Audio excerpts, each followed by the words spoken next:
sobre os sonhos meus. Tu és o Senhor, Tu és o Senhor de tudo que sou.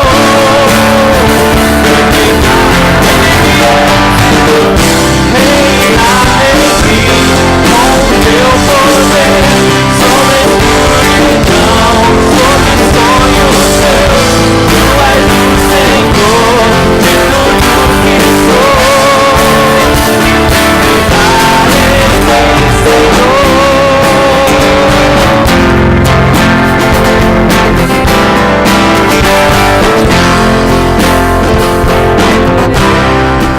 Levante seu braço assim. Você vai cantar essa canção, só o refrão dela, mas fazendo dessa canção a sua oração. Amém? Reina em mim. Reina em mim Com Teu poder.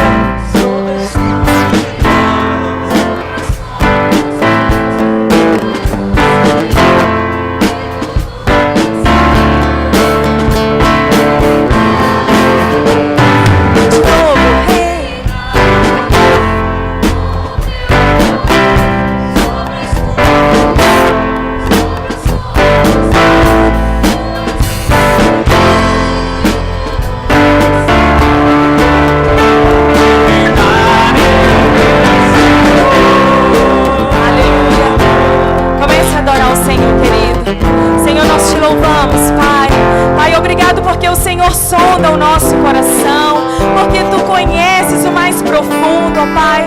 Pai, nós Te louvamos, ó Deus, porque o Teu sangue foi vertido ali naquela cruz, Pai, para que pudéssemos ter libertação, salvação, cura. E Deus, nós exaltamos o Seu nome, Pai. Oh Deus, muito obrigado, Jesus. Obrigado, Senhor, porque Tu supre todas as nossas necessidades.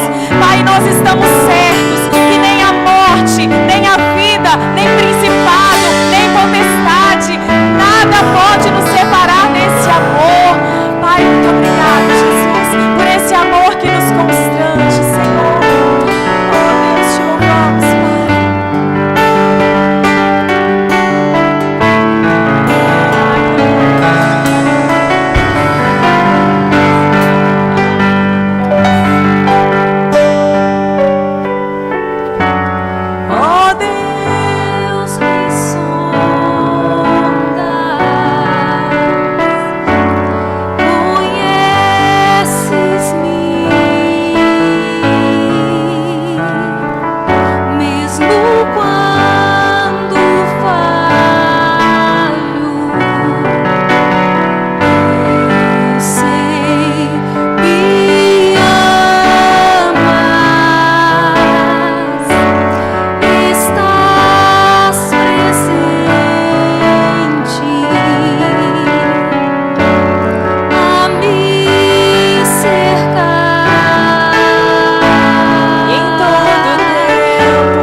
está consumado. O véu rasgou, o caminho abriu e tudo está consumado.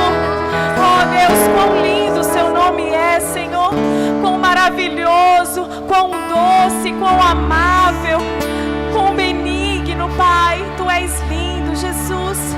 Quão lindo o seu nome é. Oh Deus.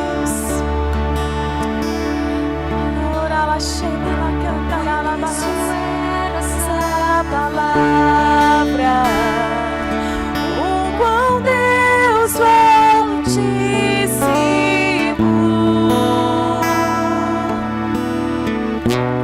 o mistério de tua glória, isso em ti se revelou. Oh, quão lindo esse nome é! Oh, quão lindo esse nome é! O nome de Jesus, meu Rei. Oh, quão lindo esse nome é! Maior que tudo Ele é.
Amém?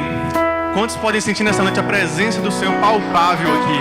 Amém? É muito nítido a presença do Senhor. E o Senhor nessa tarde, Ele ministrou muito forte no meu coração um versículo para a igreja. Eu queria que vocês acompanhassem lá no livro de Isaías, capítulo 41, versículo 10. Se puder projetar, por favor. Isaías 41, versículo 10. Esse texto diz o seguinte: não temas, porque eu sou contigo. Não te assombres, porque eu sou o teu Deus. Eu te fortaleço e te ajudo e te sustento com minha destra fiel. Amém? Não sei como você chegou aqui nessa noite. Se você chegou desanimado, se você chegou aqui desamparado, não tem mais para onde ir, mas essa é a palavra do Senhor para a sua vida hoje. Não temas, porque eu sou contigo. Amém? Gostaria que você juntasse com mais uma pessoa, de preferência uma pessoa que você não conhece ainda, que você não tem contato ainda, e você realmente ministrasse, sabe, esse cuidado de Deus sobre a vida dela. Ministra aí que o Senhor é aquele que nos dá força. Ó Senhor, nós queremos, Senhor, na sua destra fiel. Nós queremos que o Senhor é conosco, Senhor. O Senhor é conosco, Senhor. Ó Espírito Santo, comece a clamar ao Senhor. Nós queremos que Tu és nosso Deus. Nós queremos que o Senhor é aquele que nos fortalece. O Senhor é aquele que nos ajuda. O Senhor é aquele que nos sustenta com a sua destra fiel. Senhor, em nome de Jesus, venha de encontro àqueles que estão desanimados hoje. Venha de encontro àqueles que estão desamparados hoje. E traga revelação, traga, Pai, luz, que o Senhor é com eles, que o Senhor está com eles.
Recebeu a oração, pode se sentar aí no seu lugar.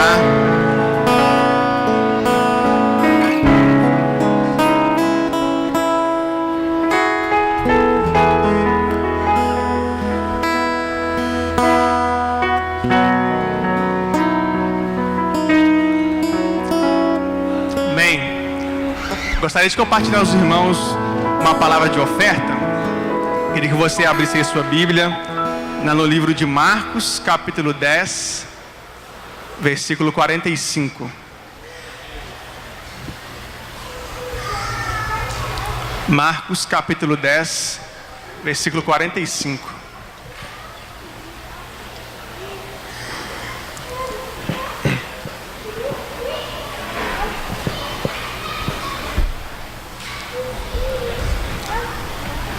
Amém?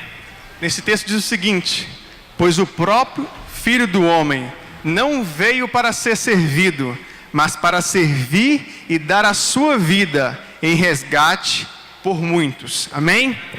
E também lá em Atos 20, 35, na parte B, diz o seguinte: mas bem-aventurado é dar do que receber. Então olha só, existe um princípio espiritual no Evangelho, desde ali o plano original de Deus para o ser humano, que é o princípio de dar e receber.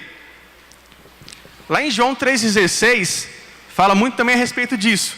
Diz o seguinte: porque Deus amou o mundo de tal maneira que deu o seu Filho unigênito. O que Deus fez nesse texto? Ele fez o quê? Ele deu. Amém? Então, quando Deus, Ele deu Jesus, Ele esperava que nós o aceitássemos, que nós o recebêssemos. E Ele espera que você, receba Ele, receba Jesus como Senhor e Salvador da sua vida. E existe então algo muito importante nesse princípio de dar e receber. Tá. Porém, muitos, às vezes, dedicam a sua vida, as suas orações, as suas atitudes, somente em receber algo de alguém, somente em receber algo de Deus. Alguns sempre pedem a Deus, e não há nada de errado você pedir a Deus também. Você tem que pedir ao Senhor, A palavra do Senhor, ela diz exatamente, pedir e dar-se-vos-á. Então você tem que pedir também. Mas todavia, ninguém recebe se não estiver disposto a dar. Amém?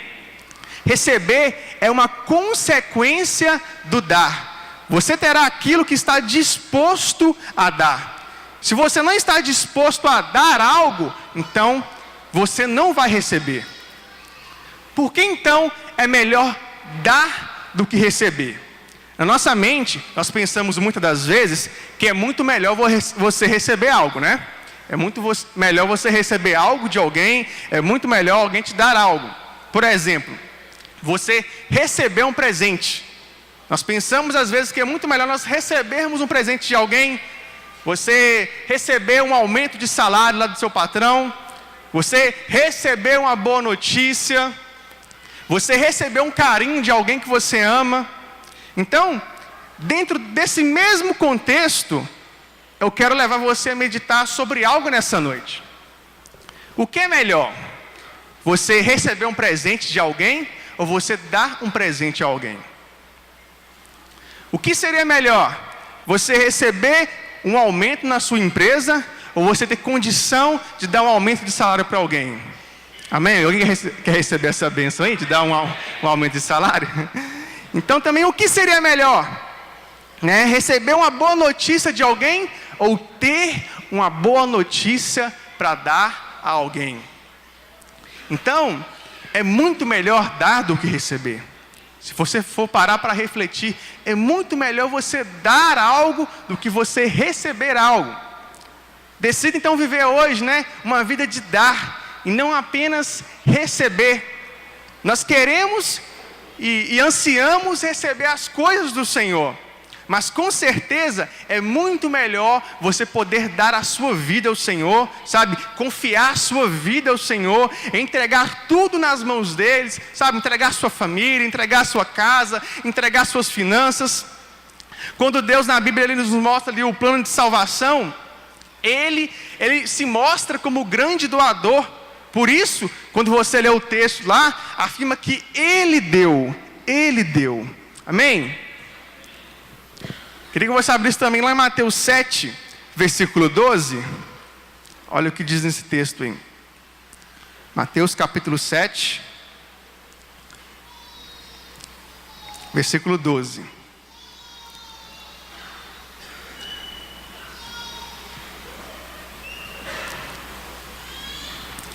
Diz o seguinte: tudo quanto, pois, quereis que os homens vos façam, assim fazei vós também a eles. Amém?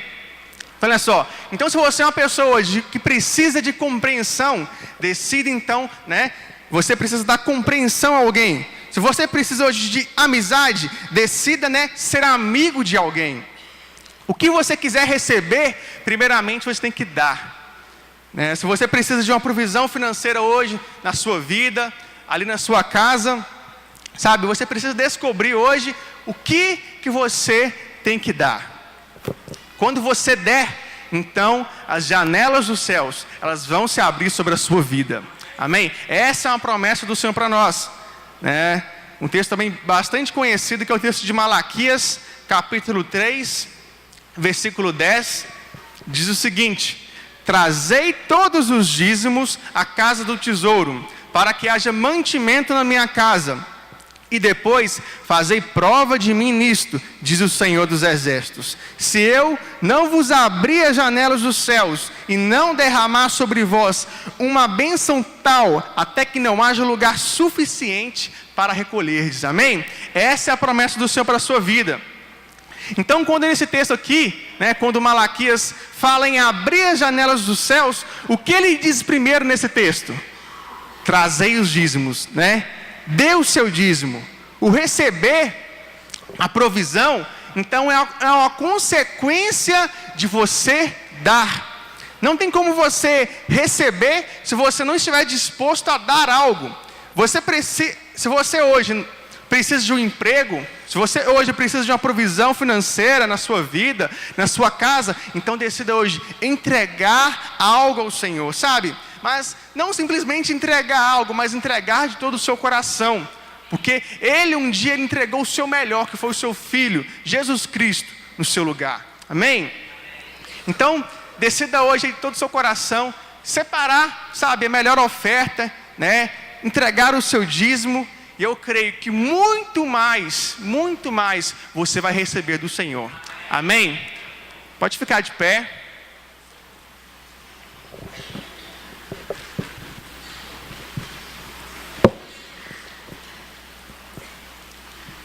Queria que você levantasse aí a sua oferta.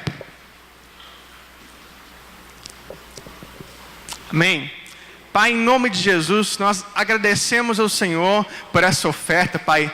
Muito obrigado pelo cuidado, pelo seu favor sobre as nossas vidas. Pai, que em nome de Jesus, eu creio que nós vamos tomar realmente posse dessa promessa que o Senhor deixou para nós, Pai. Que as janelas do céu já estão abertas sobre as nossas vidas, Pai. E nós receberemos, Pai, de uma provisão, Pai, a provisão abundante do Senhor sobre as nossas vidas. Eu creio que nada vai nos faltar, Senhor. Eu creio que o cuidado, Senhor, e que o favor do Senhor está sobre nós, Pai. E nessa noite nós entregamos ao Senhor, entregamos de todo o nosso coração, Senhor, em nome de Jesus. Amém? Sai do seu lugar, entregue a sua oferta.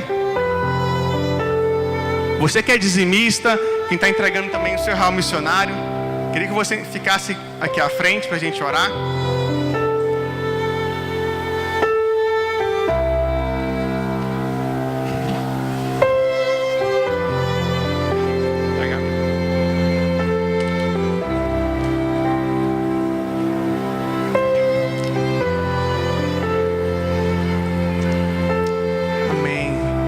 Você que está aí no seu lugar, estenda as suas mãos para cá, sobre a vida desses irmãos.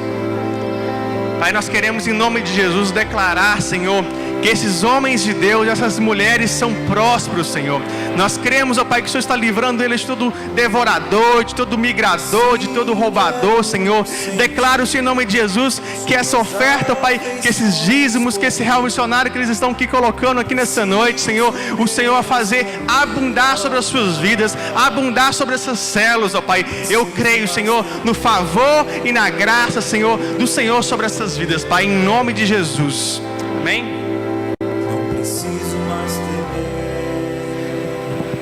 A graça e a paz do Senhor Jesus, amém, irmãos? Quantos estão felizes hoje na presença do nosso Pai? Amém. Você já cumprimentou aí a pessoa à sua direita e a outra à sua esquerda? Fala, ô irmão, você é uma bênção na minha vida.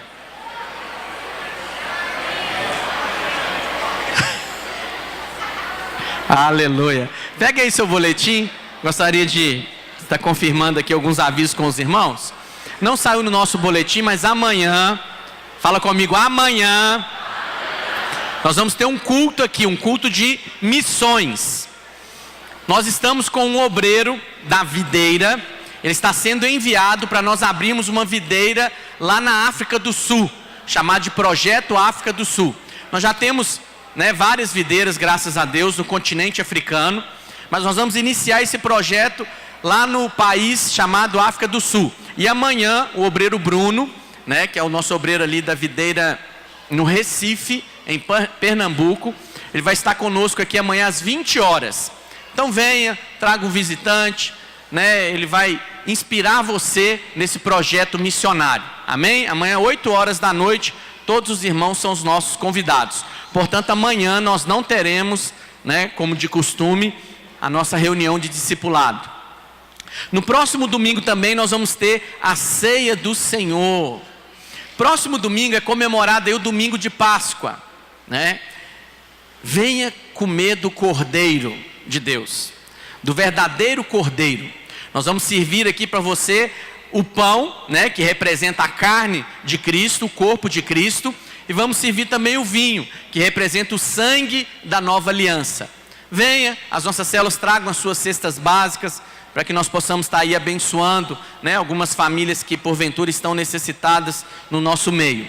Também eu aviso aqui quanto à nossa escola de ministérios, curso de maturidade no Espírito, curso de treinamento de líderes e o seminário pastoral telepresencial, né, que você possa se dedicar, ser disciplinado em vir às aulas. Se porventura você faltou a uma aula de terça ou de domingo, né, tente ver a escala para você repor essa aula na próxima terça ou no próximo domingo, mas não deixe, né, de concluir o seu curso.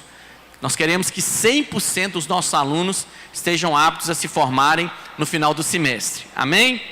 Estamos avisando aqui também a respeito da nossa conferência Vinha Minas Gerais. O tema é bondade e unidade. E vai acontecer nos dias 20 e 21 de abril. 21 de abril dá num sábado, é feriado, né? E é importante que você, então, vai ser em Belo Horizonte. Nós vamos fazer uma caravana para estarmos indo até Belo Horizonte. Você possa participar conosco dessa conferência. E o nosso próximo encontro com Deus, 18, 19 e 20 de maio. E as inscrições já estão abertas. Amém? Hoje eu gostaria de compartilhar uma palavra com você. O tema da nossa palavra se chama o casamento com a graça. Feche seus olhos. Essa palavra vai exigir de você uma atenção especial. Por quê? Porque ela vai ter uma lógica bíblica, um raciocínio bíblico. E você precisa se esmerar para poder entender o que a palavra de Deus quer trazer conhecimento e revelação na sua vida essa noite. Mas nós precisamos do Espírito Santo. Precisamos de fato que o Espírito Santo abra o nosso entendimento. Amém? Pai, te agradecemos por essa noite. Cremos, ó Deus, que somos a habitação do Teu Santo Espírito. Cremos também, Pai, que o Teu Espírito Santo nos ensina a respeito de todas as coisas. E nessa noite, Pai, o Senhor possa abrir o nosso entendimento, nos trazendo luz, clareza, entendimento daquilo que a Tua palavra nos será ministrada. Em o nome de Jesus, amém. Fala assim comigo, casamento com a graça. Eu quero compartilhar a respeito de Romanos 7. Romanos 7 é um dos capítulos mais importantes de toda a Bíblia. Por quê? Porque em Romanos 7, o apóstolo Paulo vai falar de uma experiência vital para todos nós. Pastor, que experiência é essa? Fala assim comigo, a experiência de ser liberto da lei. Você pode se perguntar, por que é importante ser liberto da lei? Pela simples questão que, se você não for liberto da lei, você não vai experimentar libertação do poder do pecado. Então é importante que você entenda isso, tenha clareza do que é ser liberto da lei. Mas antes de nós entrarmos no capítulo 7, eu quero começar com você esse raciocínio no capítulo 6. Romanos 6, versículos 10 e 11. O que o texto vai dizer em Romanos 6? Não entrei no boletim ainda não, tá, irmãos? Mas vou entrar. Romanos 6, versículo 10. Os irmãos vão projetar ali, ó. Esse versículo vai dizer que Cristo morreu. Pois, quanto a ter morrido, está falando de Cristo. Morreu, quanto a ter morrido, de uma vez para sempre, morreu para o pecado. Mas quanto a viver, vive para Deus. O que esse texto está dizendo? Que Cristo morreu para o pecado. Diga comigo, Ele morreu para o pecado. Por que, pastor, que eu tenho que entender o que significa Cristo ter morrido para o pecado? Por que é importante essa frase? Porque no versículo 11, Olha o que diz: assim também, ou do mesmo jeito, da mesma maneira que Cristo morreu para o pecado, vós considerai-vos mortos para o pecado, mas vivos para Deus em Cristo Jesus. Então o que o texto diz?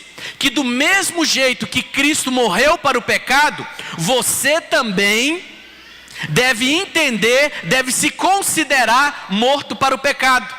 E isso aqui é uma compreensão vital para a sua vida, porque essa é a vitória que Deus te dá. E há um equívoco em relação a isso. Por quê? De que maneira Cristo morreu para o pecado? Cristo morreu para a influência do pecado? Sim ou não? Vou te dar uma cola aqui. Não. Cristo não morreu para a influência do pecado. Por quê? Cristo não tinha nenhuma influência pecaminosa na vida dele. Cristo não nasceu com a natureza pecaminosa. Cristo nunca foi tentado da mesma maneira que eu e você somos tentados pelo pecado. Você pode dizer: pastor, mas a Bíblia diz que Cristo foi testado em todas as coisas. A palavra testado e provado é a mesma na Bíblia. É a mesma no original grego. Tentado e provado. Como é que você vai saber o que quer dizer uma e o que quer dizer a outra? Pelo contexto do texto. Pelo contexto. Fala assim comigo: Cristo nunca foi tentado da maneira que eu sou tentado. Então vou te dar um exemplo para clarear isso na sua mente. Vamos supor que tivesse um mandamento: não comerás pizza. Então você não pode comer pizza. E aí chega uma pizza perto de você. Você olha para a pizza, sente o cheiro da pizza, aquilo vai começar a encher de saliva a sua boca. Por quê? Porque há algo dentro de você que tem desejo de comer pizza. Esse algo é o pecado, é a sua carne. Cristo nunca teve isso. Cristo nunca teve essa natureza pecaminosa. Portanto, se uma pizza aproximar perto de Cristo, Cristo não vai sentir nada, nada. Por isso que ele foi tentado, provado. Por quê? Vou te provar que em Cristo não habita pecado algum. Cristo nunca sentiu o desejo de comer pizza. Cristo nunca teve a influência do pecado sobre si. Quantos estão me entendendo? Nunca, nunca. A Bíblia diz, Paulo disse, Pedro disse, João disse: em Cristo, Cristo não conheceu o pecado, nele não havia pecado algum. Portanto, Cristo, volta lá para o versículo 10, não poderia ter morrido para a influência do pecado. Por quê? Porque ele jamais foi influenciado pelo pecado. Jamais. Como eu e você somos. Segunda possibilidade: Cristo morreu para a prática do pecado? Não, porque Cristo nunca praticou o pecado. Como eu disse para os irmãos, nele nunca houve pecado. Nunca houve pecado. Portanto, Cristo morreu de uma vez para sempre para o pecado. Pastor, em que contexto que Cristo morreu para o pecado? Se ele não morreu para a influência do pecado, se ele não morreu para a prática do pecado, qual que é o aspecto que o texto diz que Cristo morreu de uma vez para sempre para o pecado? A Bíblia diz que Deus pegou o nosso pecado, pegou o meu pecado, o seu pecado, colocou sobre Cristo, e Cristo foi para a cruz, para morrer pelo quê? Pela condenação, pelo juízo do pecado. Quantos estão me entendendo? Cristo foi para a cruz com um pecado que não era dele. O pecado era o meu e o seu pecado. E na cruz, ele sofreu toda a condenação do pecado. Cristo morreu na cruz. Cristo morreu para o pecado, a fim de condenar o pecado, a fim de sofrer todo o juízo, toda a condenação do pecado. E o que Paulo diz no versículo 11? Assim também vós considerai-vos mortos para o pecado. Do mesmo jeito que Cristo morreu para a condenação do pecado, do juízo do pecado, do mesmo jeito você também tem que se considerar morto. Fala assim comigo: não há nenhuma condenação sobre a minha vida. Por que isso é importante, pastor?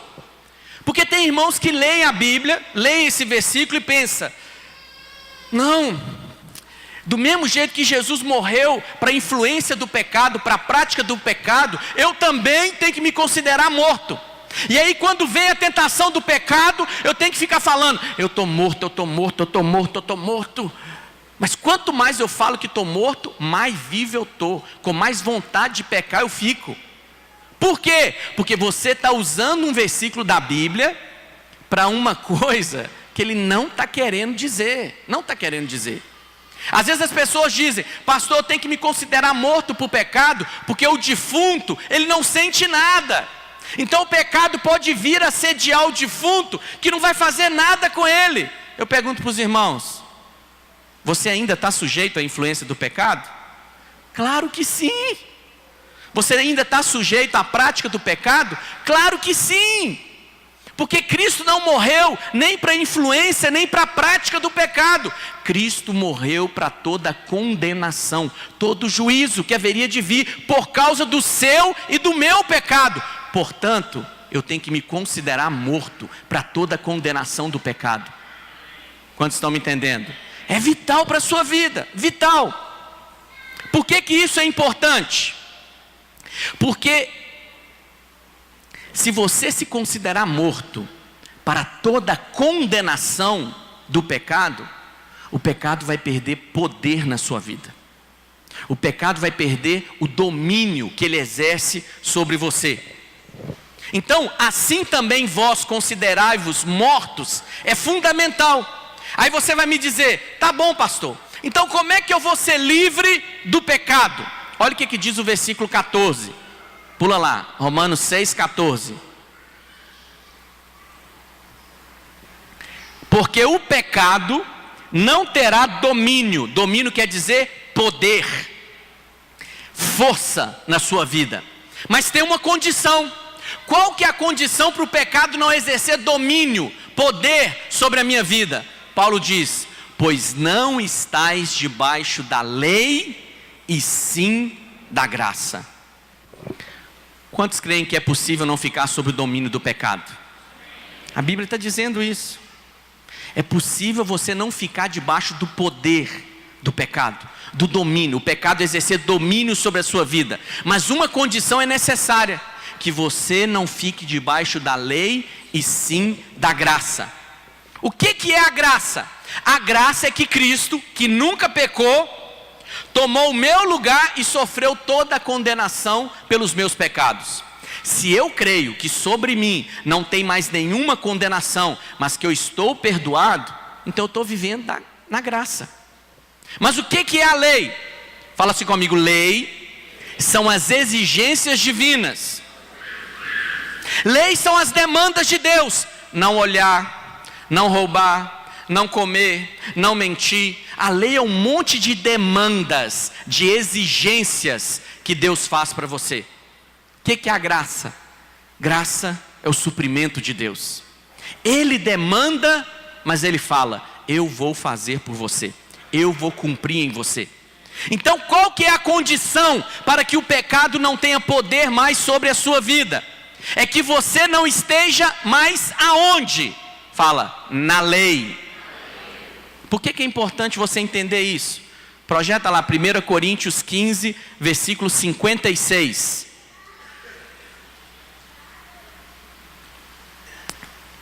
Primeira Coríntios 15, 56.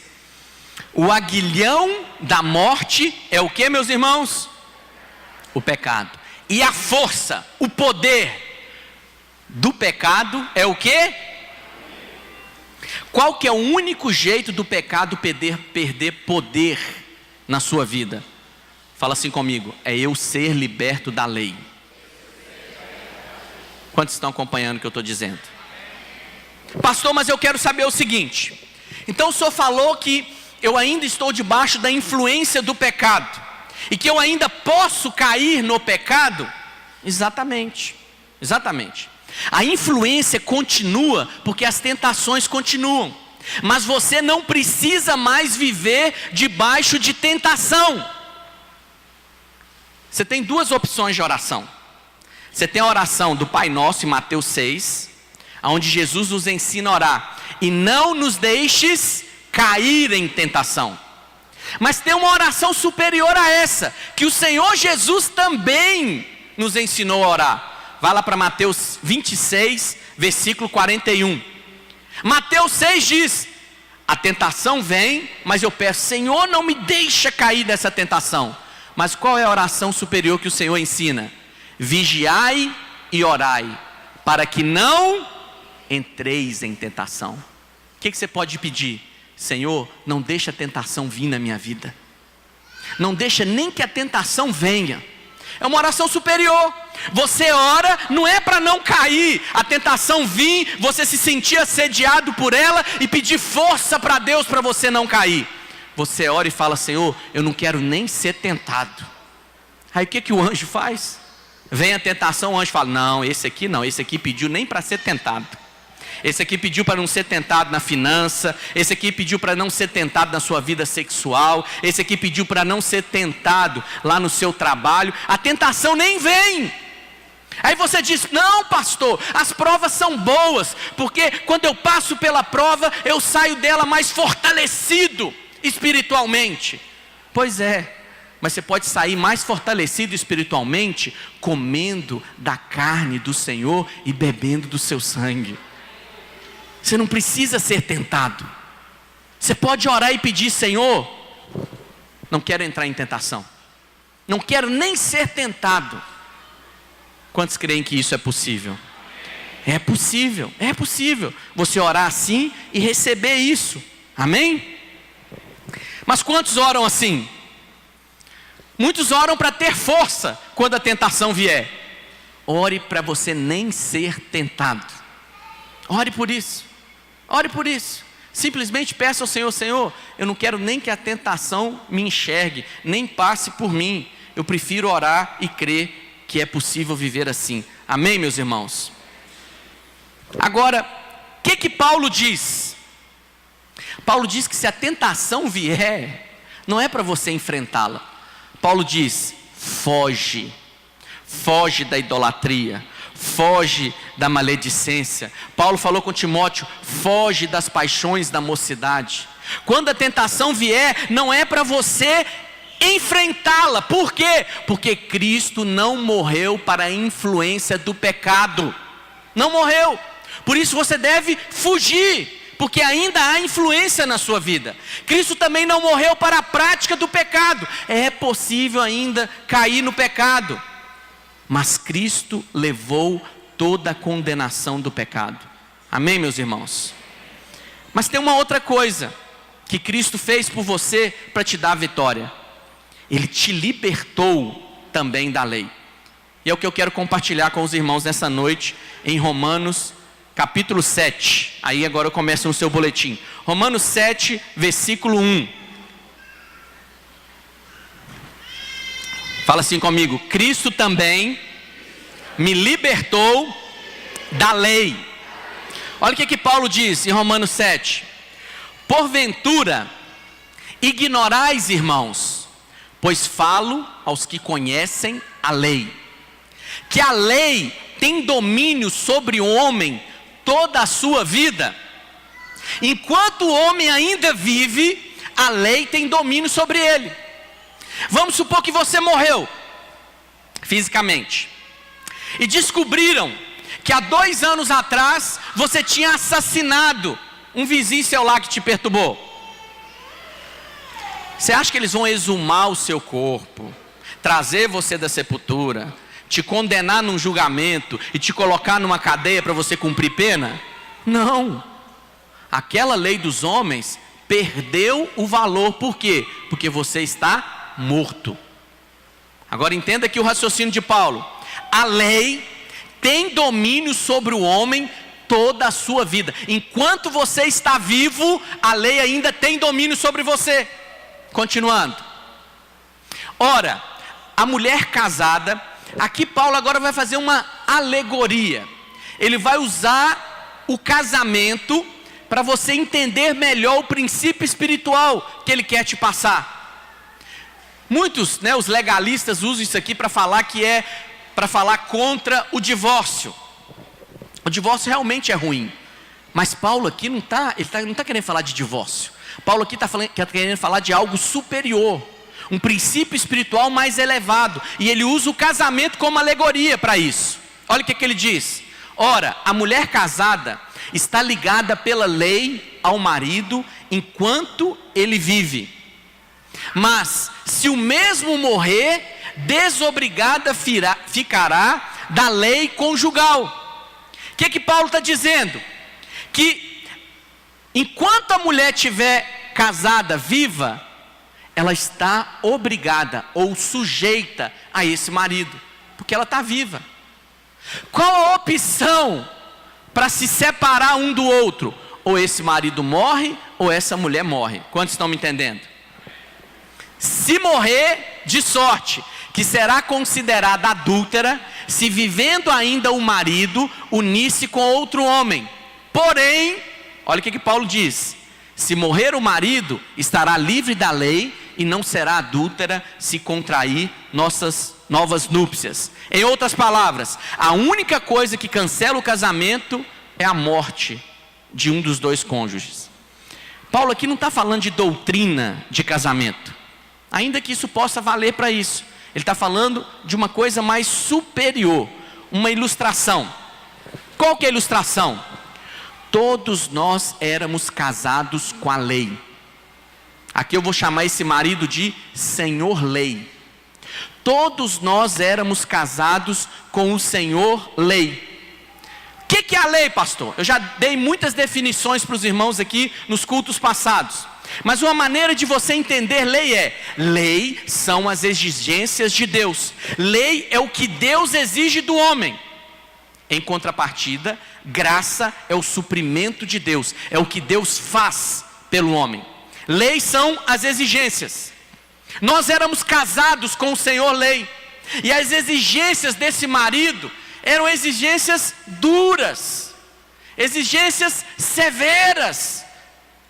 Ele falava: olha, esposa, você tem que arrumar a casa.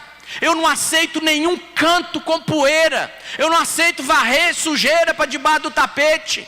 Você tem que cozinhar uma comida de excelência. Eu quero uma comida bem temperada. O seu marido, o Senhor Lei, ele exigia muito de você, mas você não conseguia fazer. E quando você ia servir a comida para ele, de repente o prato caía. E o que o Senhor Lei fazia? Te condenava, te acusava. Esse era o Senhor Lei. Você vivia um casamento ruim, triste, porque você não conseguia suprir as exigências do seu marido. O Senhor Lei sempre exige de você, mas ele nunca te ajudava em nada. Não estou falando aqui de casamento natural não, amém, irmãos? Esse é o Senhor Lei, é a lei que você estava casado. Você até se esforçava, mas não conseguia. E o Senhor Lei, o seu marido, exigia, e não movia um dedo para te ajudar. Então essa mulher era infeliz, e ela queria se livrar desse marido, mas não tem divórcio. Porque enquanto os dois estão vivos, eles estão unidos pela lei. Não tem como se divorciar. Ela não pode simplesmente se casar com outro. Por quê? Porque ela está casada com o Senhor Lei. Então qual que é a solução? É a morte. Mas o Senhor Lei não pode morrer. Por que ele não pode morrer? Fala assim comigo: porque a lei é eterna. Irmãos, a lei foi dada por Deus. A lei não pode ser removida, a lei permanece. Por que a lei permanece? Porque a lei é uma descrição do caráter divino. A lei, ela mostra o caráter de Deus. Sendo Deus perfeito, a lei permanece. Mas a lei, apesar de ser perfeita, não tem o poder de transmitir perfeição para você. Então, se o Senhor Lei não pode morrer, Qual que é a solução? A mulher morrer. A mulher vai ter que morrer. Pastor, mas como é que ela pode morrer e continuar vivendo? Irmãos, Deus é tão maravilhoso que Deus arrumou um meio, uma estratégia para você morrer. Cristo morreu e Deus falou: se você crer, você vai ser incluído na morte dele. E aí, Cristo ressuscitou. E se você creu, você também, além de ser incluído na morte dele, você também vai ser incluído na ressurreição dele. E quando você nascer de novo, você não vai nascer a mesma pessoa, você vai nascer uma outra pessoa. Aquela primeira pessoa que era casada com a lei, é descendente de Adão, é Adão. Mas essa nova pessoa que nasceu em Cristo, é Cristo. E agora ela está desobrigada do primeiro casamento. Ela agora está livre para se casar com outro. Ela está livre para se casar com a graça. E a graça não é uma doutrina, a graça é uma pessoa, é Cristo. Pastor, e quando é? Eu costumo dizer para os irmãos que o batismo é a noite do seu sepultamento. Quando é que acontece o seu sepultamento? É no batismo. No batismo aqui você desce as águas, é sepultado o velho homem. A lei agora acabou, você morreu para a lei. E aí quando você ressurge das águas, é o dia do seu nascimento. Você então nasceu de novo, outra pessoa. Você está livre para se casar. Quantos dizem amém? É isso que Deus proveu para você, e isso tudo dentro da lei. Em Cristo aconteceu algo novo. Antes você era esse velho homem Adão, agora você virou um novo homem Cristo. Sua identidade foi mudada. Você é outra pessoa, nova criatura. Às vezes os irmãos ouvem isso. Um pastor estava falando de uma ovelha dele, que o irmão passou por uma experiência natural de quase morte. Quase morte. Segundo os médicos, ele morreu não sei quantos segundos ou quantos minutos. E aí ele procurou o pastor da igreja e falou: pastor, eu passei pela experiência de quase morte. E aí como eu morri, quer dizer que eu posso casar de novo? Não é esse tipo de experiência. Essa experiência de quase morte dele, ele morreu, sei lá, José, ele nasceu José de novo. É o mesmo homem. Se ele estava casado com a mulher dele, ele vai ter que permanecer casado. A experiência de morte que eu estou dizendo para você é a experiência de morrer em Cristo. E quando você nasce outra pessoa. O cabelo pode ser igual, o nome pode ser igual, o peso pode ser igual, mas é outra pessoa, é nova criatura.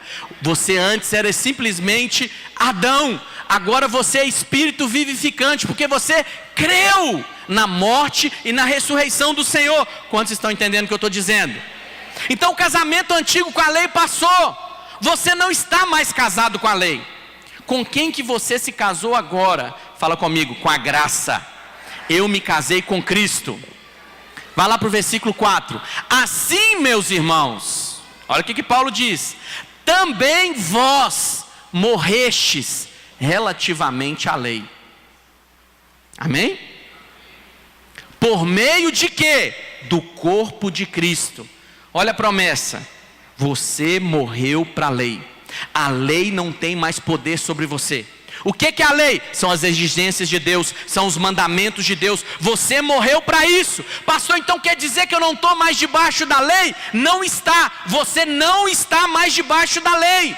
Aí você diz: pastor, então eu estou livre para fazer o que eu quiser. Paulo diz: claro que não, claro que não. Porque antes a lei estava escrita em tábuas de pedra. Agora a lei foi colocada dentro de você. Foi substituída, leis em tábuas de pedra, para a lei do Espírito e da vida. E é muito mais superior. A lei do Espírito e da vida, ela substituiu a lei dos mandamentos. E ela foi colocada dentro de você. E é o Espírito de Deus que foi colocado dentro de você. Olha o que diz João 12, versículo 32. a sua inclusão na morte de Cristo. João 12:32, Jesus dizendo: quando for levantado da terra. Quando é que Cristo foi levantado da terra? Quando ele foi crucificado, eles tombaram a cruz no chão, pregaram Jesus na cruz, estava deitado na terra. Quando ergueram Jesus então agora é uma ponte que liga a terra aos céus. Ele é essa ponte. E o que ele disse? Quando eu for levantado da terra, atrairei todos a mim mesmo. A minha morte será a morte de todos os que crerem, mas a minha ressurreição também é a ressurreição de todos os que creem. E o que aconteceu depois que ele ressuscitou? Ele foi assunto aos céus, e ele está sentado à destra de Deus Pai. E o que Paulo diz? Você também está sentado com ele, à destra de Deus Pai, nas regiões celestiais, acima de toda potestade, poderes espirituais do mal, nas regiões celestiais. É lá que você está. Pastor, eu estou aqui ainda. Mas lá que é a sua posição, assentado em Cristo, à destra de Deus Pai. Quantos creem nisso? É isso, é lá que você está. Em Gálatas 5:18, Paulo vai dizer que quem é guiado pelo Espírito não está mais debaixo da lei. Olha o que diz, Gálatas 5:18. Mas se sois guiados pelo Espírito, não estáis sob a lei. Isso significa que no Novo Testamento, a lei foi substituída pelo Espírito. Eu disse para os irmãos, alguns domingos atrás, que quando você lê o Velho Testamento, você tem que usar o Novo. O Novo é a chave para você entender o Velho Testamento. Então, por exemplo, quantos são justos aqui? Vou te explicar o que é justo para mais pessoas levantarem as mãos. Todo aquele que crê em Jesus Cristo, a Bíblia diz que ele agora se tornou justo. Você não é justo pelas obras que você pratica, você é justo pela obra de Cristo. Quando você crê em Cristo, você foi feito justiça de Deus em Cristo Jesus. Quantos creem em Cristo aqui? Quantos são justos aqui? Glória a Deus, melhorou.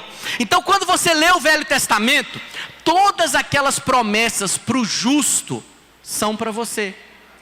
Pastor, mas lá no Velho Testamento o justo não é quem obedecia perfeitamente à lei?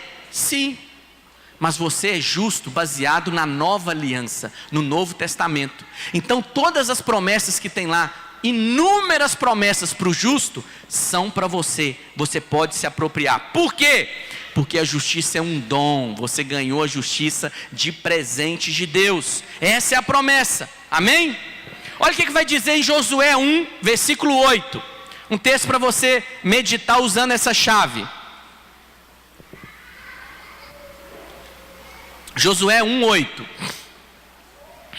Não se aparte da tua boca o livro desta lei. Que lei? Aqui em Josué a Torá, os mandamentos de Deus, as exigências de Deus. Não cesses, não se aparte da sua boca, é não cessar de falar. Antes medita nele dia e noite, para que tenhas cuidado de fazer conforme tudo quanto nele está escrito. Porque então farás prosperar o teu caminho e serás bem-sucedido. Pode ficar parado aí nesse versículo. O que está dizendo aqui para Josué? Josué, não cesses de falar do livro da lei, da Torá, dos mandamentos, das exigências de Deus. E se você obedecer perfeitamente à lei, os irmãos obedecem perfeitamente à lei? Não. Você anda apedrejando seu filho aí? Porque a lei diz que se o seu filho te afrontar publicamente, você tem que pegar o seu filho e meter pedrada nele. Ninguém faz isso. Ou seja, você não obedece à lei perfeitamente. Mas aqui diz que há uma consequência. Porque então farás prosperar o teu caminho e serás bem-sucedido. Eu disse para os irmãos que a lei foi substituída por outra lei, a lei do Espírito e da vida. A lei que era impressa em tábuas de pedra, agora é o Espírito de Deus que habita dentro de você. Então vamos substituir ali. Não se aparte da sua boca, ou seja, não cesses de falar no Espírito. Antes medita no Espírito, de dia e de noite, para que tenhas cuidado de fazer conforme tudo o que o Espírito te guia. E então farás prosperar o teu caminho e serás bem-sucedido. Olha o segredo para ser bem-sucedido. Não cesses de falar no Espírito. O que é falar no Espírito? Oração em línguas. O pastor ministrou para nós que uma revelação. Oração em línguas lá em Josué, Velho Testamento. Não cesses de falar do livro da lei. A lei foi substituída pelo Espírito. Não cesses de falar no Espírito. Falar no Espírito, Paulo diz: quando eu oro em línguas, a minha mente fica infrutífera, mas o meu espírito está sendo edificado. Eu estou falando no Espírito. Quantos estão me entendendo? Amém? Vamos voltar lá para Romanos 7, versículo 4. Assim, meus irmãos, também vós morrestes relativamente à lei, por meio do corpo de Cristo, para pertencerdes a outro. Paulo agora está dizendo, você agora se casou com outro, porque o seu casamento antigo era um horror, você era infeliz, um cônjuge infeliz, mas Deus te amou tanto, que Ele fez o quê? Ele te matou em Cristo, te ressuscitou em Cristo, e agora você pode casar com Cristo. Agora eu pergunto para os irmãos, esse seu novo marido, ele é mais exigente ou menos exigente que a lei? Mais exigente, muito mais exigente. Esse seu novo marido diz assim, olha, a lei falava não adulterar, não é mesmo? Mas eu vou dizer para você, que se você tiver intenção impura no seu coração, você já está adulterando. Ele é mais exigente, só que, qual que é, né, a qualidade suprema desse seu novo marido? Qual que é a diferença desse seu novo marido? Ele conta para você o jeito que ele quer que a casa seja arrumada, mas ele mesmo arruma a casa para você. Ele conta para você do jeito que ele quer que a comida seja feita, mas ele mesmo faz a comida para você. E aí você chega e fala, meu Deus, que tanto amor é esse? Eu estou apaixonada por esse novo marido, me deixa fazer alguma coisa. E ele fala, olha, tem mais coisa que eu quero fazer para você, tem algo que eu quero fazer mais para você. E a cada dia que você chega em casa, você se surpreende com esse marido, porque o padrão dele é muito mais elevado do que o seu primeiro marido, mas ele mesmo faz. Ele exige, ele demanda, mas ele mesmo supre. Quantos estão me entendendo? Ele mesmo exige de você, mas ele fala, eu vou fazer em você. Eu vou fazer em você. Eu quero fazer por você. Essa é a graça. Quantos crentes estão casados com a graça aqui? É bom demais, irmãos. Você precisa entender quem é seu marido. É bom demais. Muito bom, muito bom. E é fundamental que você entenda isso. Você não tem que se matar. Você simplesmente tem que crer que você já morreu. Você não tem que ficar confessando, eu estou morto, eu estou morto, eu estou morto. Você tem que simplesmente crer que já é um fato. Eu morri e fui liberto da lei. A força do pecado é a lei. Quem é que está livre do pecado? Quem é que o pecado ainda é forte na vida dele? É aquele que ainda está debaixo da lei. Se o pecado ainda é forte na sua vida, é porque você ainda está vivendo no outro casamento. No outro casamento. Vamos lá para o versículo 3, verso 3. De sorte que será considerada adúltera, se ainda vivendo o marido, unir-se com outro homem. Por que está escrito isso aqui? Os legalistas vão dizer que é porque nós temos que pregar contra o divórcio. Não, tem uma outra razão superior. Quantos creem que morreram para a lei? O seu antigo casamento acabou. Acabou. Quantos creem que estão casados com Cristo agora? Mas quando você resolve voltar para a lei, o que você está fazendo? O que você está fazendo? Olha o que diz. Você está cometendo um pecado horrível. Você está cometendo adultério espiritual. Você está traindo o seu verdadeiro marido, que é a graça de Deus em Cristo. Por que nós precisamos ser ainda mais duros quanto ao legalismo? Porque o legalismo é o verdadeiro adultério espiritual. Sendo casados com Cristo, estamos nos engraçando com o Senhor Lei de novo. Estamos achando que o Senhor Lei vai nos fazer felizes, que o Senhor Lei vai nos fazer frutíferos e coisas assim. Mas quando nós fazemos isso, nós atingimos o coração do nosso verdadeiro marido, que está nos vendo adulterando com outro.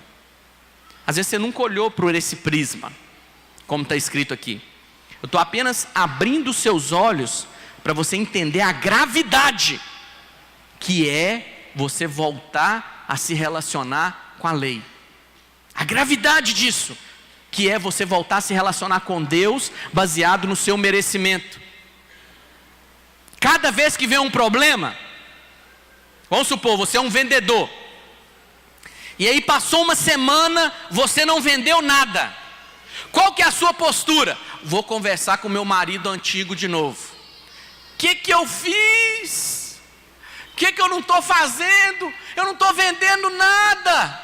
Isso é voltar para o seu marido antigo, para a lei, que está baseada na sua postura.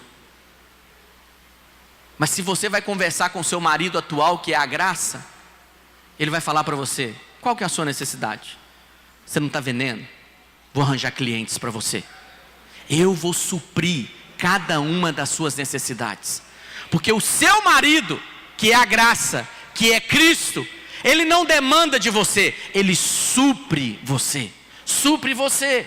Supre. Quantos estão entendendo o que eu estou dizendo? É preciso que você viva nisso. O seu marido vai dizer, você vai dizer para ele, mas o que eu fiz de errado? Ele vai dizer, olha, o que você fez, eu já paguei no Calvário. Você errou, mas eu já levei a condenação toda. Não tem mais nenhuma condenação para dizer para você. Mas algumas pessoas dizem, pastor, isso é bom demais para ser verdade. Isso é bom demais e é verdade. É assim que é a vida cristã. Você não tem que voltar de novo para lá. Mas quando você volta, a Bíblia diz, você está cometendo adultério, traição espiritual. Essa que é a verdadeira questão. É isso que é a seriedade. Quando nos comportamos assim, que nós estamos fazendo. Eu estou querendo aqui te impressionar.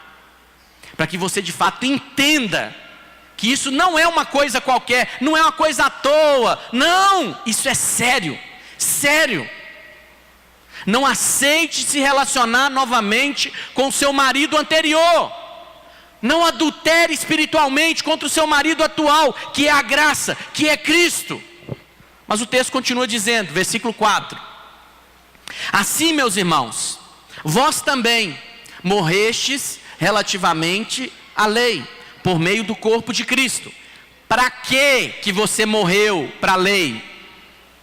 Para pertencerdes a outro.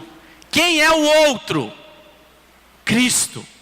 A saber, aquele que ressuscitou dentre os mortos. Agora, irmãos, qual que é o objetivo de todo o casamento? Eu sei que às vezes você pode falar que o casamento em si já é um objetivo, né? Do marido desfrutar da esposa, da intimidade, né? Da vida um do outro. Mas tem um propósito maior. O propósito do casamento é gerar filhos. E o que Deus vai dizer aqui? Que você morreu para se casar com outro, para se casar com Cristo. A fim, qual o propósito? De que frutifiquemos para Deus. O propósito de você casar com Cristo é que você gere filhos, fruto que Paulo está chamando aqui é filhos espirituais.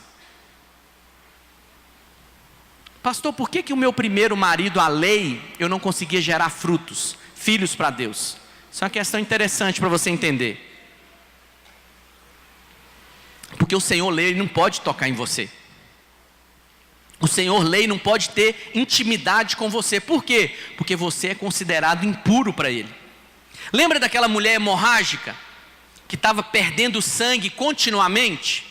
Aquela mulher, segundo a lei, era considerada uma mulher impura. Ninguém poderia tocar naquela mulher, porque se alguém tocasse naquela mulher, a impureza dela era transferida para a pessoa. Até o lugar que aquela mulher se sentasse, ninguém poderia se assentar, porque se sentasse, ia ser considerado impuro também.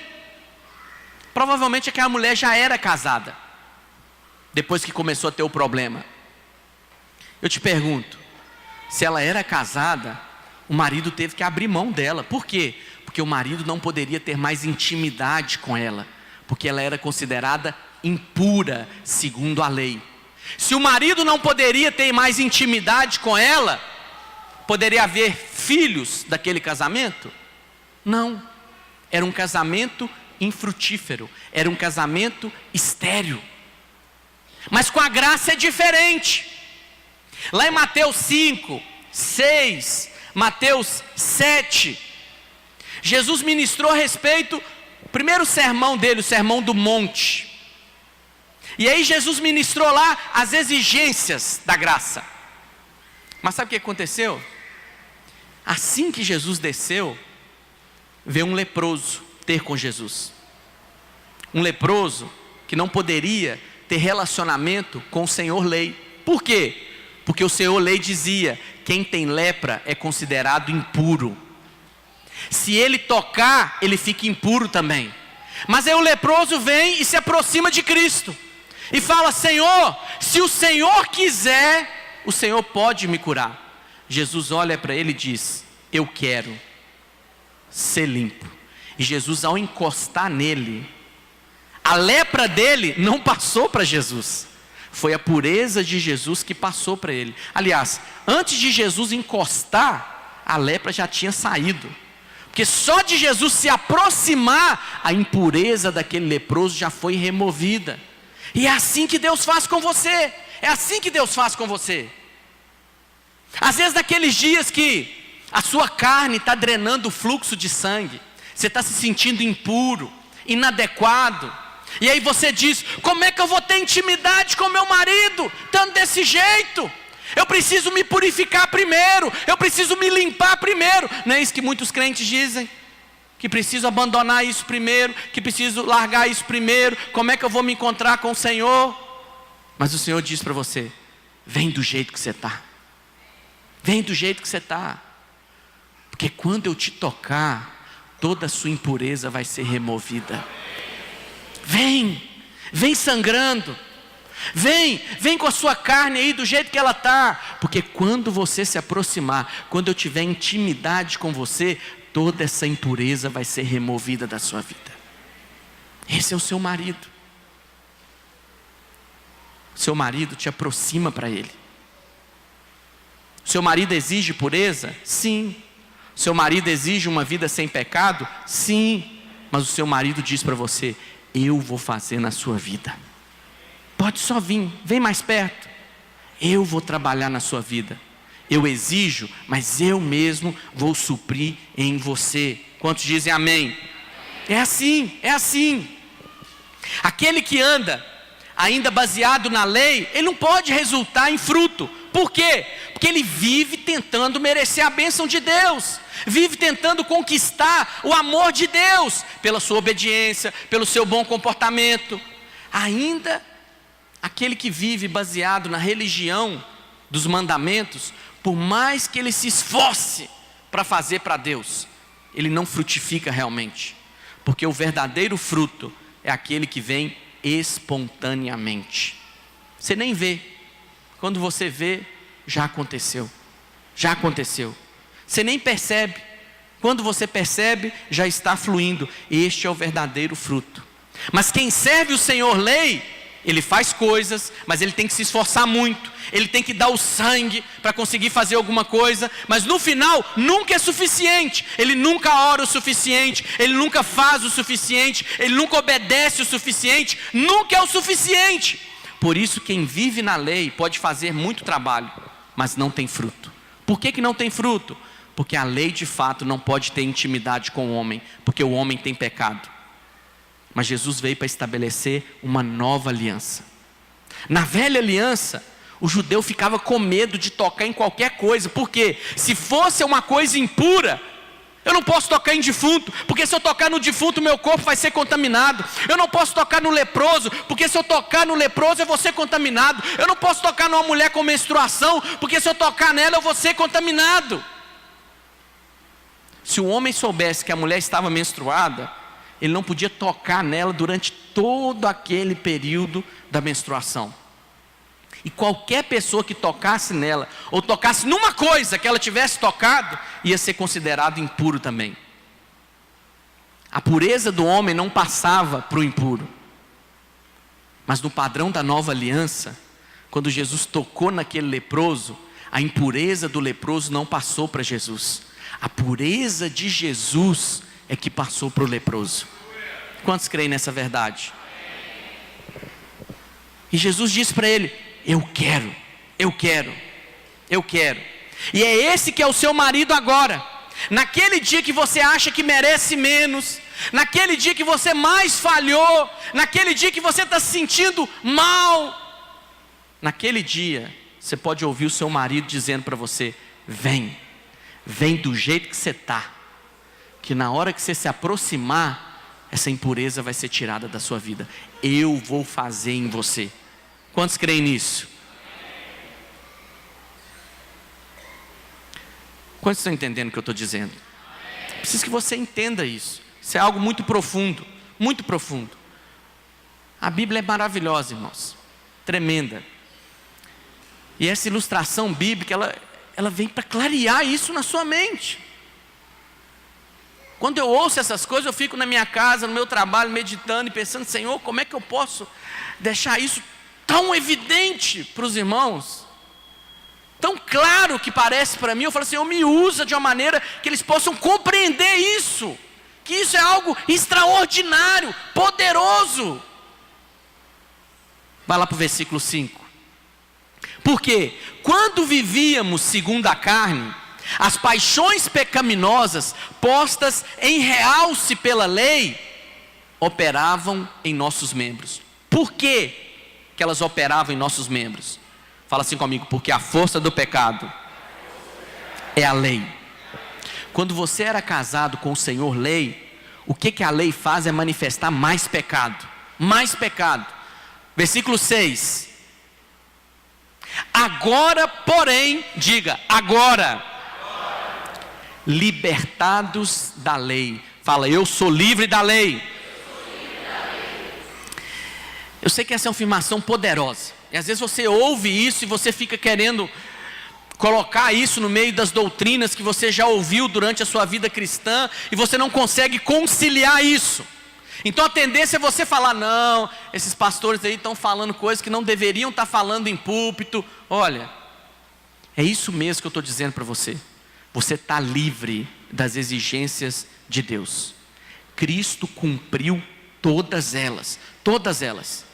E agora o seu papel é se relacionar com o seu novo marido em intimidade. Em intimidade. Pastor, como é que eu sei que eu estou fluindo nessa intimidade? Um dos sinais é quando você está conversando com alguém, está falando de Cristo ou falando da mensagem do Evangelho, e você não sabe por quê, começa a te dar vontade de chorar. Você está ouvindo uma canção, uma mensagem no seu carro, e você não sabe por quê, mas você começa a ficar com vontade de chorar. Sabe o que é isso? Intimidade. Você está tendo intimidade com seu marido, e essa intimidade só vem através da revelação da graça. Porque quanto mais perto você está, por causa dessa revelação, mais sensível você vai ficar, é espontâneo e você não força. A verdadeira intimidade com Deus é pela graça. Amém, meus irmãos? E o que Paulo diz ali? Estávamos Estamos mortos para aquilo a que estávamos sujeitos. O que é sujeito aqui? É escravizado. Antes você estava num casamento que te escravizava, mas agora você morreu. De modo que servirmos em novidade de espírito. Ou seja, nós servimos agora pelo Espírito que habita em nós. Fala assim comigo: porque a lei foi substituída pelo Espírito Santo. Não vivemos na caducidade da letra. O que é letra? Letra aqui é cobrança. É a mesma palavra que o Banco Central usa quando você vai comprar uma dívida do Banco Central. O Banco Central fala assim: olha, eu vou te dar então um escrito de dívida, que vai falar que eu estou te devendo e ainda vou colocar os juros aqui. E isso é chamado de letras do Tesouro Nacional. Você agora tem uma letra, né? Um escrito de dívida que o Tesouro Nacional te deve. Paulo está falando o quê? Caducou, prescreveu, acabou, morreu. E como morreu, a dívida está quitada. E agora você se casou com outro. Essa ilustração de se casar com outro, ela tem várias implicações. Várias. Vou te dar uma. A lei é pobre. Quem é casado com a lei é pobre. Por quê? Apesar da lei exigir, ela não pode dar nada. Mas quem é casado com a graça é Cristo, a graça é rica. E a graça te dá todas as coisas. A graça, meus irmãos, é um suprimento, é como um oceano de suprimento. E o seu marido, que é esse oceano, que é essa graça, fala com você: o que você está precisando? Ah, estou precisando disso aqui. A sua necessidade é um conta-gotas. Você vai lá no oceano e pega um conta-gotas. Aquele conta-gotas supre todas as suas necessidades, mas nem toca vamos dizer assim, no tamanho do oceano. Tamanho é a vastidão, tamanho é o suprimento que o seu novo marido tem. Quantos estão me entendendo? O que é esse novo marido? Vamos supor que você é casado aí, o seu marido tem uma certa condição financeira, é rico. Às vezes você acha que rico é quem tem um salário bom. Rico nem salário tem, não é verdade? E aí o seu marido te dá um cartão de crédito com o nome dele. Você vai lá no shopping, compre, você passa o cartão, só dá a senha, né? Um black que fala, né? Infinity, sem limites. Você passa o cartão confiado no que você tem ou no que o seu marido tem? No que o seu marido tem. Você não está nem aí. Você só quer saber quanto que deu, vou te passar a senha. Porque você sabe que o seu marido, que é o dono do cartão, é riquíssimo. Tem todo o suprimento. E se por acaso o cartão não passa, você pode se levantar e dizer: não é porque fechou a fatura. Não. Você pode só dizer: é a sua máquina que está com problema, eu tenho certeza. Porque esse cartão aqui tem poder. Não é bom assim? O seu marido, não é, eu estou dizendo um marido natural, o seu marido é Cristo. E ele te dá um cartão para você usar. E o cartão está do nome dele, em nome de Jesus. E você chega, e você passa, qual que é a sua necessidade? Ah, estou com a dor aqui. Passa o cartão, em nome de Jesus, sai dor. Ah, estou com a necessidade, estou precisando de pagar uma conta aqui. Passa o seu cartão, em nome de Jesus. Ele é o seu marido. É Ele que tem toda a provisão. As pessoas às vezes projetam sonhos, né? As solteiras ou até o solteiro aí. Ele pensa assim: para eu resolver minha vida eu tenho que casar com uma pessoa muito rica, chamado golpe do baú, né? E aí, se eu vou casar com uma pessoa rica, porque aí eu vou resolver minha vida. Se você já casou, já passou sua oportunidade. Olha para cá. Deus pensou nisso. Deus falou assim: eu vou resolver sua vida de miséria uma vez por todas. Eu vou arrumar um marido rico para você. Você vai casar com o meu filho. E outra coisa, eu vou te fazer minha filha. E outra coisa, tudo que é dele é seu. É seu. Só basta você se apropriar disso. Ele te fez casar com o filho dele. Você agora se tornou filha dele. E tudo que é dele passou a ser seu. Quantos estão entendendo o que eu estou dizendo? Casado com a lei, você era pobre. Por quê? Porque a lei não tem nada, ela só cobra de você. Você é que tem que ter, você que tem que fazer, você que tem que prosperar, você que tem que receber, você resolve sua vida. Porque a lei é pobre e faz você miserável. Mas fala comigo, a graça é rica. Você está doente? Tem saúde disponível para você. Você vivia escravo do pecado? Tem liberdade disponível para você. Você estava vivendo em depressão? Tem alegria disponível para você. Não importa a sua condição, seu marido agora é rico. Não é tremendo casar com alguém assim? É muito bom.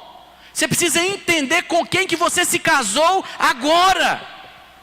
Aí você pode pensar, pastor, por que então, tendo um marido tão maravilhoso, eu ainda vou querer voltar a me relacionar com meu marido antigo? Por que eu vou querer ainda cometer prostituição espiritual? Querido, não há necessidade, não há motivo. Você foi liberto dele. A lei não tem mais poder sobre a sua vida. E aí, continue o próximo. Que diremos, pois?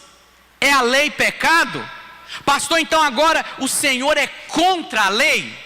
É um antinomiano? O que é antinomiano? Anti é contra, nomos é lei. O Senhor agora é contra a lei? É claro que não. O antinomiano é aquele que vive, na devassidão, na libertinagem. Não, não. Nós não somos contra a lei. Fala comigo, a lei é boa, mas não tem o poder de me fazer bom. A lei, meus irmãos, é santa, mas ela não tem o poder de te santificar. A lei é justa, mas ela não tem o poder de te tornar justo. A lei é impotente em todas essas coisas, porque a lei foi dada com um propósito. Não é que a lei é ruim, porque a lei não foi dada com esse propósito. A lei foi dada com um propósito. Qual que é o propósito que a lei foi dada? Para mostrar o pecado. A lei foi dada para mostrar o pecado. A lei não produz o pecado já existia. Mas aonde a lei chega e tem contato com a carne mostra o pecado. Vamos dar um exemplo para os irmãos aqui. Vamos supor que essa água aqui está parada nesse copo há muito tempo. E aí você olha para essa água e você diz: é uma água pura, é uma água limpa, é uma água boa. Mas vamos supor que eu trago aqui uma colher, e eu coloco a colher dentro desse copo e começo a mexer. A sujeira que decantou, a sujeira que desceu para o fundo, estava ali parada, oculta. Na hora que eu comecei a mexer a colher, a sujeira subiu, veio à tona.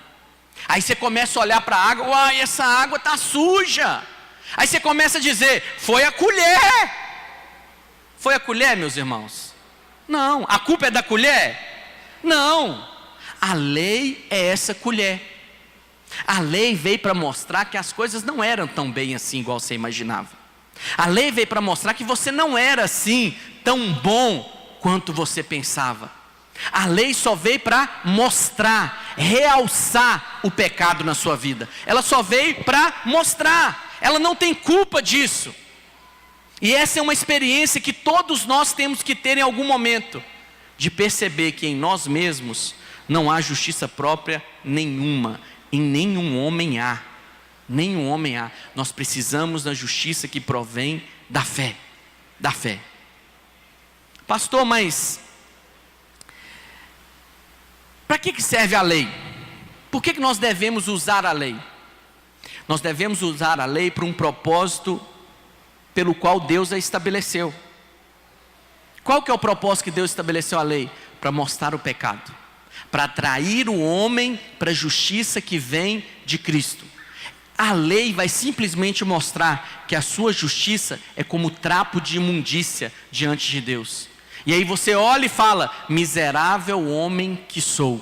Eu preciso da justiça que vem de Deus. Eu preciso da justiça que vem pela graça, mediante a fé. Quantos estão me entendendo?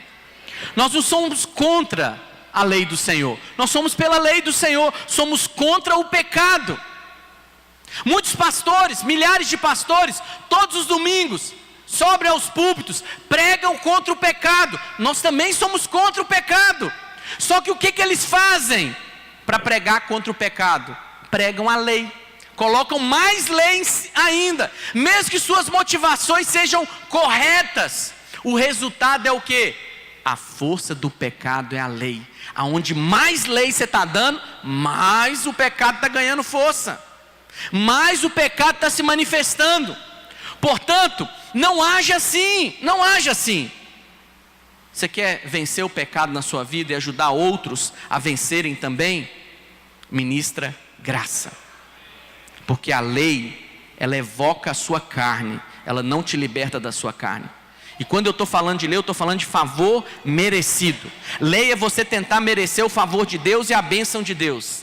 A graça é você chegar crendo que por causa do seu marido, tudo é seu por direito e por herança. Vamos terminar aqui. Que diremos, pois? É a lei pecado? De modo nenhum. O que Paulo diz? Mas eu não teria conhecido o pecado, senão por intermédio da lei. Então o que a lei fez? Trouxe conhecimento do pecado na minha vida. Mas o pecado já existia. É esse copo d'água aqui. A sujeira está decantada. A colher de pau simplesmente mostrou que a sujeira existia. Pois, agora entra uma coisa interessante. Alguns vão dizer: pastor, Paulo está dizendo aqui de lei, é as leis cerimoniais. Não. Paulo está dizendo aqui a lei dos mandamentos, sim. Por que ele está dizendo isso? Pois não teria eu conhecido a cobiça. O que é a cobiça? 10º mandamento. Cobiça é mandamento da lei. Paulo está dizendo, é esse tipo de lei aqui que traz o pleno conhecimento do pecado. É esse tipo de lei aqui que gera força do pecado na vida das pessoas. Pois não teria eu conhecido a cobiça, se a lei não dissera, não cobiçarás. Queria chamar os irmãos do louvor aqui em cima. Pastor, então significa que a lei, os mandamentos passaram para mim? Sim. Os mandamentos não são mais para você. Então significa agora que eu estou liberado para fazer o que eu quiser? Não, claro que não. Por quê? Porque você agora tem uma nova natureza dentro de você. Você não mata, não é porque a lei diz não matarás. Você não mata, é porque aquele que está dentro de você é o amor de Deus derramado no seu coração. Você não diz falso testemunho, não é porque a lei diz não darás falso testemunho. Não, você não diz falso testemunho porque a lei do Espírito e da vida habita dentro de você. Essa é a sua nova natureza. Quantos querem agir de acordo com a sua nova natureza? O seu marido colocou ela dentro de você, e a cada dia ela é mais fortalecida, mais fortalecida. Quantos entenderam o que eu disse nessa noite? Fique de pé no seu lugar. Queria que você meditasse nessas palavras, que você foi livre da lei. Você foi livre das exigências, das demandas de Deus, dos mandamentos de Deus. E agora você está casado com a graça. A graça, ela exige de você, e exige ainda mais do que a lei. Mas a graça fala, olha, os padrões são mais elevados, mas eu vou cumprir em você. As exigências são superiores, mas eu vou fazer em você. Eu vou te transformar. E à medida que você tem mais intimidade com esse novo marido, Paulo diz, vai haver frutos na sua vida. Vai haver filhos sendo gerados através de você. Por quê? Porque isso vai gerar em você o desejo de compartilhar dessa mensagem. Você vai querer chamar outros para se casarem com a graça. Você vai querer atrair outros para se casarem com Cristo.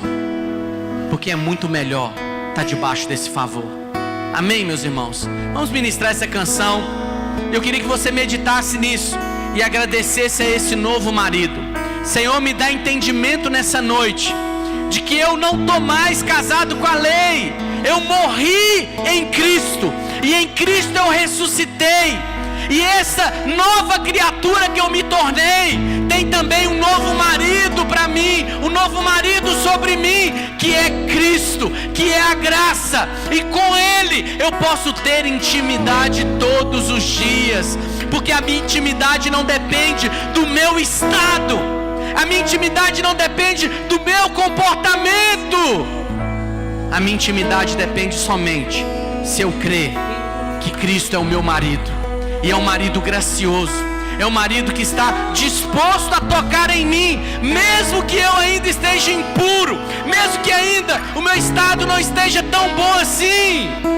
O toque dele vai me purificar, a intimidade com ele vai me limpar, vai me transformar. E quanto mais, Paulo vai dizer aos Coríntios, que é para você contemplar o Senhor como por espelho, mas sem o véu, sem a lei. E quando você contempla o seu marido, que é o Senhor, como por espelho, Paulo vai dizer que você é transformado de glória em glória. Cada vez que você se aproxima do seu marido e o contempla, você contempla Cristo sem o véu da lei. Mais da natureza de Cristo é derramada sobre você. Você está saindo desse prédio aqui hoje com mais glória na sua vida. Você não está saindo daqui do mesmo jeito que você entrou. Sabe por quê? Porque eu pintei um quadro aqui do Senhor para você. Eu pintei um quadro aqui e você viu o quanto que o seu marido é gracioso. E quando você contemplou essa figura, esse retrato do seu marido, a glória dele foi acrescentada na sua vida. Ministra ao Senhor essa canção e declara: Senhor, eu não abro mão de estar casado com o Senhor. Senhor, eu não quero voltar para o meu marido antigo. Traz-me luz, para que eu possa andar nessa intimidade, andar debaixo dessa revelação, em nome de Jesus. Não há outro como tu, soberano e fiel.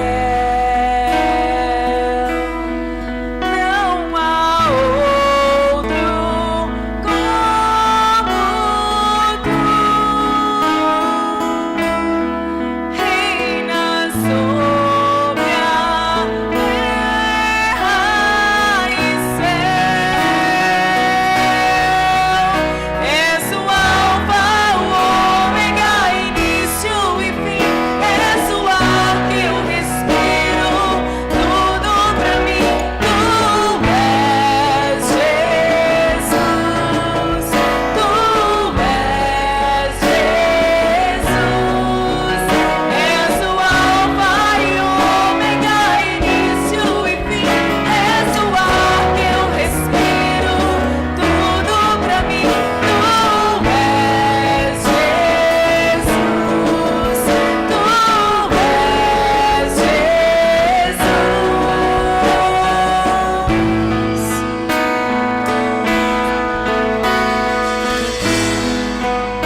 casado com a lei mais.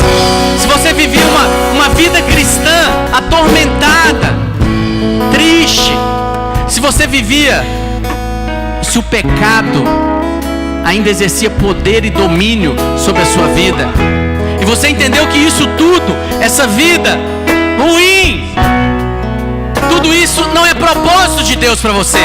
Na realidade, tudo isso é consequência de você ainda estar vivendo debaixo da lei, mesmo sendo considerado morto para ela, mesmo devendo ser considerado morto para ela. Eu queria que você viesse aqui à frente, nós vamos orar por você. E você vai se entregar ao seu novo marido. Você vai dizer: Senhor, quero viver a minha vida cristã com esse entendimento, que eu agora morri para o Senhor lei, morri para a lei, e agora eu casei com a graça de Deus sobre a minha vida. Não depende mais do que eu faço. Eu não sou aceito por aquilo que eu sou, por aquilo que eu faço. Eu sou aceito por causa da obra dele. Ele me aceita incondicionalmente. Todos os dias ele deseja ter intimidade comigo. Eu queria que você viesse à frente. Nós vamos orar por isso, pela sua vida, nesse sentido.